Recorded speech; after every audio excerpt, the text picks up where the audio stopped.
ఒక చిన్న సహాయం. ఒక సూర్యరశ్ములతో మెరిసే ఉదయం. మణి ఉత్సాహంగా, ఆసక్తిగా బయట ఆడుతున్నాడు. మను అతని వద్దకి పరిగెత్తుకుంటూ వచ్చింది. మను ఇద్దరూ పక్కనున్న చెట్టు దగ్గర ఆడుతుండగా ఒక్కసారిగా ఒక చిన్న పిట్ట కొమ్మమీదినుండి జారి నేలపై పడింది. మను భయంతో, అన్నయ్యా, పిట్ట పడిపోయింది.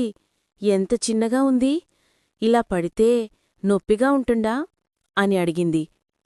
మణి కాస్త వంగి పిట్టను చూసి, మనూ, ఇది చిన్నపిట్టే, మనం దానికి సహాయం చేస్తే తిరిగి ఎగిరిపోతుంది అని అన్నాడు. మణి తన చేతులతో పిట్టని తీసుకుని చెట్టు కింద నీడలో పెట్టాడు.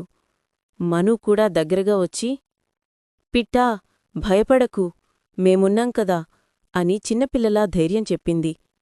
కొద్దిసేపటికి పిట్ట తన రెక్కలు కొంచెం కొంచెం కదిలించింది. మణి నవ్వుతూ, చూడు మనూ, ఇది కోలుకుంటోంది అన్నాడు. మను ఆనందంతో చప్పట్లు కొట్టింది. కొన్ని నిమిషాల తర్వాత పిట్ట చిన్నచిన్నిగా కదులుతూ ఒక్కసారిగా ఆకాశంలోకి ఎగిరిపోయింది. మను ఆనందంతో ఎగురుతూ, అన్నయ్యా, పిట్ట సంతోషంగా ఉంది, మనం దాన్ని బాగుచేశాం కదా అని అడిగింది. మణి చిరునవ్వుతో ఆమె తల నిమిరి, అవును మను, మనం చిన్న సహాయం చేసినా ఎవరికైనా అది పెద్ద సంతోషం అవుతుంది. కథానీతి: చిన్న సహాయమైనా కూడా పెద్ద ఆనందాన్ని వలుస్తుంది. మనుషులకే కాదు, జంతువును, పక్షులు, చిన్న ప్రాణులయందు కూడా మనం దయతో చూడాలి.